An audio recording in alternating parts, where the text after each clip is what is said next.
भाजीपाला उत्पादक शेतकरी बांधवांसाठी अतिशय महत्वाची माहिती. भाजीपाला पिकाची लागवड झाल्यानंतर सुरुवातीच्या अवस्थेत 2 महत्वाच्या आळवण्या करणे अत्यंत गरजेचे असते.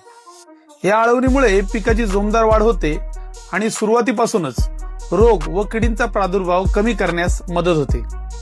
यासाठी वापरा तुम्ही व्हिरिडेक्स 500 ग्राम. यामध्ये ट्रायकोडर्मा 5% असून जमिनीत होणाऱ्या बुरशीजन्य रोगांच्या नियंत्रणासाठी हे अत्यंत प्रभावी आहे.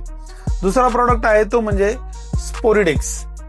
यामध्ये सुडोमोनास फ्लोरोसन्स 5% असून मुळांचे संरक्षण करून पिकाची प्रतिकारक क्षमता वाढवण्यास याची मदत खूप चांगली पिकांसाठी होते.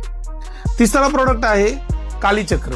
यामध्ये मेट्रायझम अॅनिस्पोली 2% असून जमिनीत राहणाऱ्या हानिकारक किडींच्या नियंत्रणासाठी उपयुक्त हा प्रॉडक्ट आहे. या तिन्ही उत्पादनांचा एकत्र आळवणी केल्यास सुरुवातीच्या अवस्थेतील बुरशीजन्य रोग आणि जमिनीतील किडींचे प्रभावी नियंत्रण करता येते. यामुळे पीक तर निरोगी राहतेच, त्याचबरोबर त्याची वाढ सुद्धा अत्यंत जोमदार होऊ शकते. पण इथेच थांबू नका.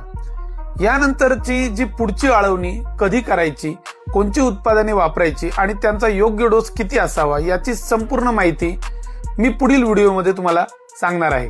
म्हणून अशाच उपयुक्त शेतीविषयक माहितीसाठी आमचे पेज आत्ताच फॉलो करा, म्हणजे पुढचा व्हिडिओ तुमच्याकडून चुकणार नाही. या उत्पादनांच्या उपलब्धतेसाठी किंवा अधिक माहितीसाठी स्क्रीनवर दिसत असलेल्या व्हॉट्सअप नंबरवर आजच संपर्क करा. धन्यवाद.